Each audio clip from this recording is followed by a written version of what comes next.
Queridos amigos, olá. Continuamos ainda afastados pela necessidade do isolamento para conter esse avanço significativo do coronavírus, mas nós não podemos deixar que o nosso coração enferruje das lições do Divino Mestre.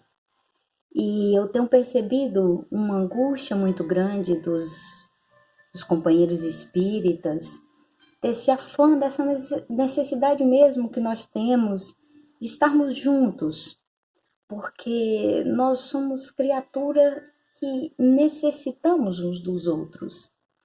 E acredito que a grande lição que esse momento vem nos trazer é desta necessidade de conviver, de partilhar. E nunca ficou tão evidente como nós precisamos, sim, uns dos outros. Ninguém se basta. Ninguém que tenha muito dinheiro, que tenha muita independência, neste momento de isolamento, de necessidade, nós estamos nas mãos uns dos outros. De todas as maneiras, de todas as formas, nós estamos necessitando de colaborar e de receber a colaboração mútua. Nunca ficou tão evidente como certos invisíveis nos faz tanta falta. Porque nós muito pouco olhamos a importância daqueles irmãos que têm as atividades básicas para o nosso dia a dia transcorrer na maior naturalidade. Nós ignoramos, muitas vezes, a importância da polícia, nós subestimamos a importância daqueles que cuidam da limpeza. Está sendo muito falado e muito louvável a gratidão aos médicos. Somos muito gratos, muito. Mas a medicina não seria capaz de conter, controlar essa pandemia sem o auxílio efetivo daqueles que cuidam da limpeza. Porque um dos princípios para conter esse vírus é manter a higiene em dia. Então, nossa salva de palmas para aqueles que cuidam da nossa limpeza, da limpeza do nosso bairro, das nossas ruas, dos nossos condomínios, daqueles profissionais domésticos que fazem a limpeza dos lares daqueles que precisam se ausentar. Então, tudo isso está sendo colocado para nossa reflexão. E outra coisa que tem nos angustiado muito é não poder ir às instituições religiosas. E aí muitas pessoas, eu não vou dizer fraquejam, mas muitas pessoas tropeçam na fé neste momento. E nós, refletindo sobre isso, eu escolhi um momento que para mim é um chacoalhão para uma situação como essa, quando nós questionamos como adorar a Deus, como refletir sobre a necessidade de comungar, de congregar, né? Ruídos vão aparecer no vídeo, obviamente, porque estamos no ambiente doméstico, então temos ruídos de todos os lados, mas não por isso nós não vamos deixar de focar no básico. E refletindo sobre onde adorar a Deus e como adorar a Deus, eu pensei e inclusive vesti literalmente a camisa, que é esse momento do encontro de Jesus com a samaritana no poço de Jacó. E refletindo sobre isso, nós vamos primeiro fazer uma leitura do trecho do Evangelho de João. Está no capítulo 4 do Evangelho de João. Começa no versículo 4 também. A gente pode transcorrer do versículo 4 ao 11. Vamos lá. E o texto diz o seguinte: é o encontro da samaritana com Jesus. Jesus tinha que atravessar a Samaria. Chegou então a uma cidade da Samaria chamada Sicar, perto do campo que Jacó tinha dado ao seu filho José. Aí ficava a fonte de Jacó. Cansado da viagem, Jesus sentou-se junto à fonte. Era quase meio-dia. Então chegou uma mulher da Samaria para tirar água. Jesus lhe pediu: dê-me de beber. Os discípulos tinham ido à cidade para comprar mantimentos. A samaritana perguntou: como é que tu, sendo judeu, pedes de beber a mim, que sou samaritana?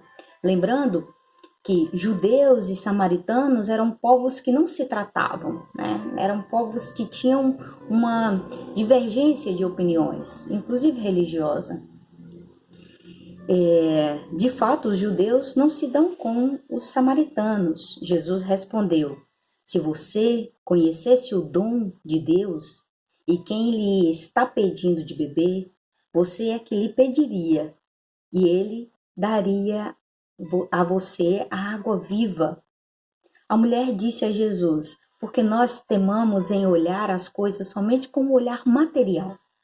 Jesus estava falando das questões de espírito, mas a samaritana ainda, como a maioria de nós, estava presa às questões materiais, às questões de que nossos olhos conseguem enxergar.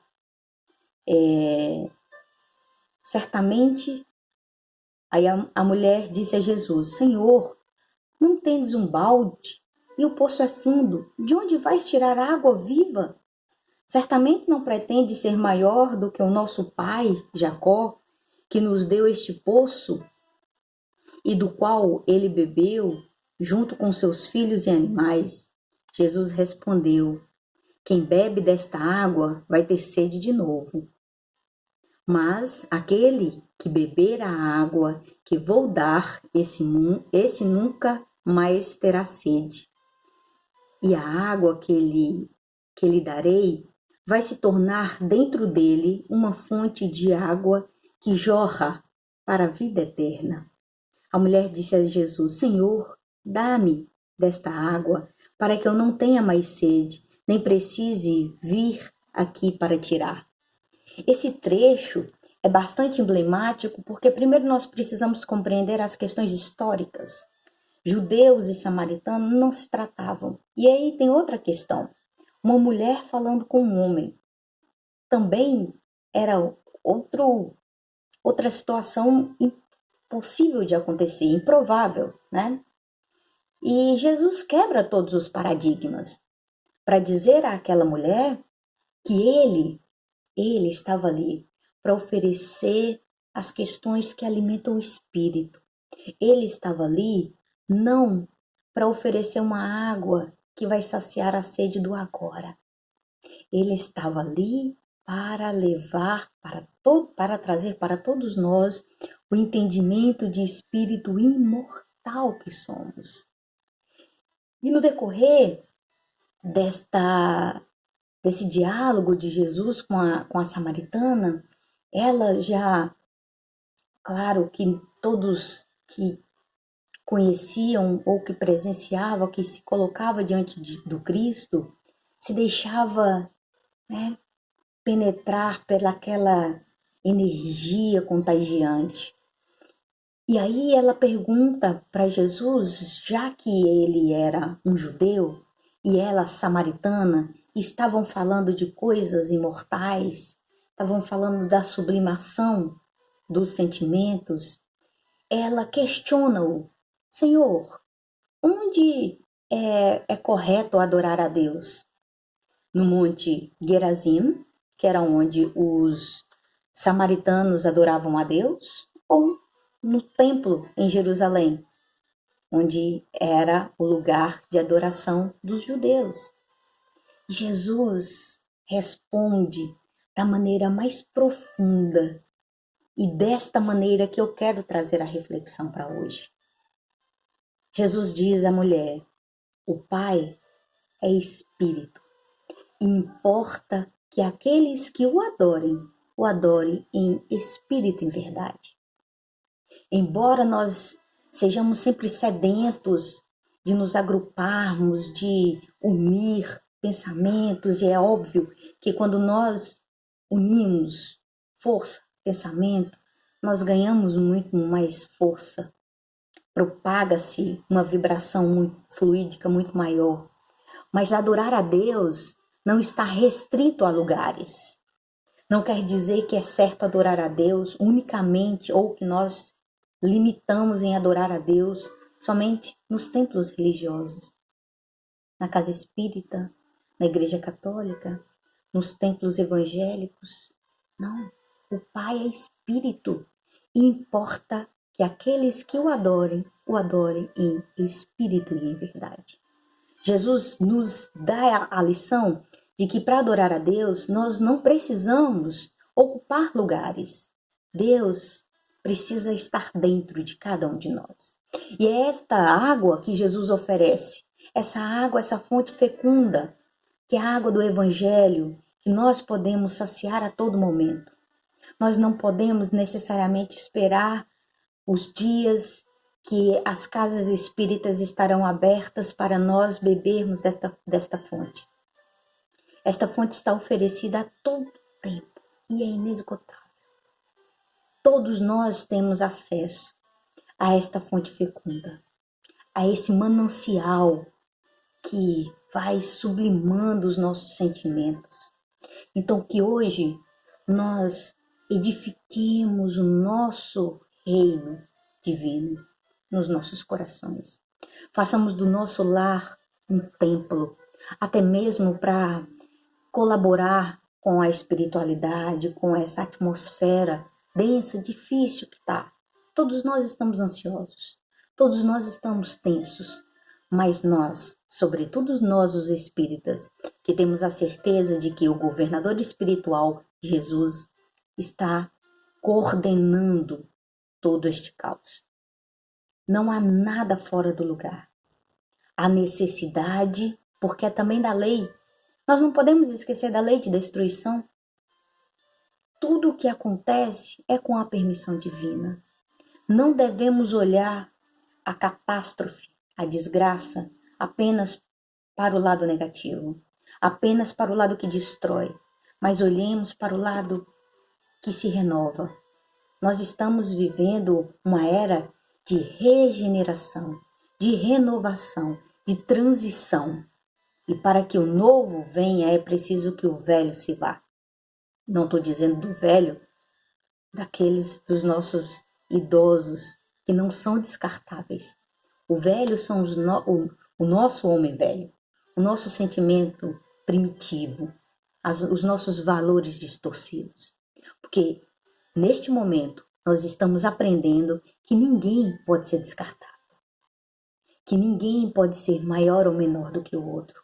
Nós somos todos iguais. Nós estamos vibrando para que este momento de transição seja o mais proveitoso possível. Que Jesus continue a nos fortalecer neste momento, mostrando esta fonte fecunda que é o Evangelho, mostrando que nós estamos aqui bebendo desta fonte viva que é os ensinamentos do Cristo, para não fraquejarmos nos momentos de dificuldade como esse. Vamos estender o amor ao próximo, vamos cada vez mais produzir vibrações que elevem o patamar que nós estamos vivendo. Responsáveis, de maneira responsável. Cada um de nós sendo responsáveis pelos nossos atos. Não saiam de casa se não for possível. Proteja aqueles que vocês amam. Ame o desconhecido. Ame o anônimo.